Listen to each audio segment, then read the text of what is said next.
ఊసరపల్లి శర్మిల చిత్తూరు అనంతపురం కడప అంతా అయిపోయింది, కడప అంతా వాగేసింది. ఇంకా ఇక్కడ వచ్చేసరికి ఇంకా వివేక పేరు ఎత్తదనమాట. అక్కడ మాత్రమే అక్కడ ఉపయోగించుకొని ఆయన ఏదో ఓట్లు వద్దనుకుందాము అని చూసింది. ఇప్పుడు అనంతపురం చిత్తూరు ఏరియాలో తిరుగుతుంటే ఈరోజు మొన్న చూసాము కడపలో ఎంత షాక్ ఇచ్చాడో ఒక అబ్బాయి. ఒక అతను దమ్ముగా చెప్పాడు, మా జగన్మోహన్ రెడ్డి గారు మాకు అడిగినవన్నీ ఇస్తున్నారు, మేము అలాంటప్పుడు జగన్మోహన్ రెడ్డికి ఓటు వేయకుండా నీకెందుకు ఇస్తాము. ఈరోజు మళ్ళీ కూడా షాక్ ఇచ్చారు వైఎస్ఆర్ ఫ్యాన్స్ అనే చెప్పుకోవాలి. ఎందుకంటే వైఎస్ఆర్ ఫ్యాన్స్ అని చెప్పాలి. వీళ్ళు ఈమె వాగే నోటికి అదుపు లేకోకుండా దిగ్గజారి మాట్లాడిపోతాను, దిగ్గజారిపోయింది. ఇంకా అట్టడికి వెళ్ళిపోయింది అనమాట.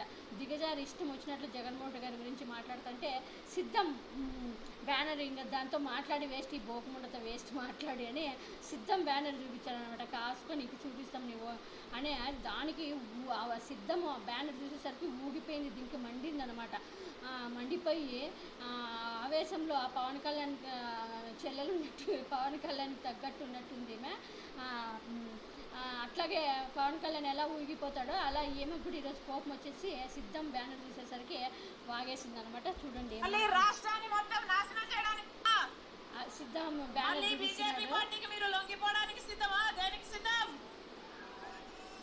మళ్ళీ 11 లక్షల కోట్ల అప్పు చేయడానికి సిద్ధమా? ఇది పురంధేశ్వరి చెల్లెలు ఉన్నట్టుంది. పురంధేశ్వరి పచ్చ మీడియా చూస్తే ఇలాగే మాట్లాడుతున్నారంట. 11 లక్షలు అప్పు చేసినారంట. ఎవరు అప్పు చేసినారో మరి అది ఎక్కడ ఏమేమి చేసినారో కూడా చెప్తే బాగుంటుందిగా. బీజేపీతో బీజేపీతో ఎవరు అసలు పొత్తు పెట్టుకునేది? ఈమెకి డబ్బులు ఇచ్చేవాళ్ళేగా. ఈమెకు రోజు ఇప్పుడు తిరిగేదానికి ప్రచారానికి 100 కోట్లు చంద్రబాబు నాయుడు ఇచ్చాడని ప్రచారంలో పెద్ద ప్రచారం నడుస్తుంది. మరి దానికి సమాధానం చెప్పదు, అలాంటి వాడికి చెప్పదు. సిగ్గు లేకుండా వైఎస్ఆర్ కుటుంబంలో పుట్టి చంద్రబాబు నాయుడు దగ్గర డబ్బులు తీసుకొని ఇష్టం వచ్చినట్లు వాగుతుంది. అసలు బుద్ధుండేవాడు ఎవడన్నా అడుక్కోనన్నా తింటాడు కానీ చంద్రబాబు నాయుడు దగ్గర డబ్బులు తీసుకుంటాడు. రోసం పాసం రాజకీయంలో పుట్టిండే ఆడదైతే ఇలా చేస్తుందా? మళ్ళీ రాష్ట్రాన్ని మొత్తం నాశనం చేయడానికి సిద్ధమా? మెగా డిఎస్సి 23,000 ఉద్యోగాలు ఇస్తామన్నారు, మళ్ళీ దగా డిఎస్సి ఇచ్చారే, మళ్ళీ ఇంకో దగా డిఎస్సి ఇవ్వడానికి సిద్ధమా? దేనికి సిద్ధమన్నా? రైతులను మళ్ళీ ముంచడానికి సిద్ధమా?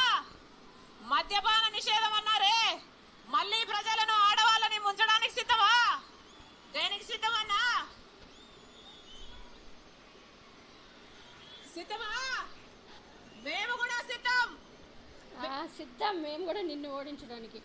ఏమి అంటే ఈమెకి బెల్ట్ షాపులు ఎన్ని తీసేసింది కనిపించదు అనమాట. జగన్మోహన్ టైంలో, చంద్రబాబు నాయుడు టైంలో ఎంతమంది చచ్చిపోయినారో ఆ మద్యపానం వల్ల అనేది తెలియదు, బెల్ట్ షాపులు ఎన్ని పెట్టాడో తెలియదు, చంద్రబాబు నాయుడులో ఎంతమంది చనిపోయినా ఇవన్నీ అసలు చంద్రబాబు నాయుడు ఈమెకి ఏంది కనిపించదు అనమాట. చంద్రబాబు నాయుడు ఈమెకి దత్త తండ్రి అయిపోయాడు అనమాట. ఇప్పుడు ఎలా అయిపోయిందంటే ఏం కనిపిస్తుంది, జగన్మోహన్ రెడ్డి గారి మీద ఈడ్చతో రగిలిపోతుంది. పదవులు ఇవ్వలేదు, ఆస్తులు ఇవ్వలేదు, డబ్బులు ఇవ్వలేదు, ఈమెకు కావాల్సినవన్నీ ప్రభుత్వంలో దోచుకోవడానికి ఇవ్వలేదు. అంటే ఇలాంటి వాళ్ళకి దోచుకునే అవకాశం, అంటే చంద్రబాబు నాయుడు వస్తే దోచుకునే అవకాశం వస్తుందని వీగిపోతున్నారు. దోష ఇలాంటి వాళ్ళని జగన్మోహన్ రెడ్డి గారు దూరం పెట్టే మంచి పని చేశారు. ప్రజలు ఈ రోజు కాకుండా రేపైనా మా ఎల్లుండైనా అర్థం చేసుకుంటారు ఇది ఎలాంటిదో ఈమె ఎలాంటిదో అనేది. కాకపోతే జగనన్న దురదృష్టం అలాంటి చెల్లెలు జగనన్నకు దొరకడం. కానీ కోట్ల మంది చెల్లెళ్ళు మాలాంటి వాళ్ళు జగన్మోహన్ రెడ్డి గారికి ఎంతోమంది ఉన్నారు. ఇలాంటి దాంతో అవసరమే లేదు జగన్మోహన్ రెడ్డి గారికి.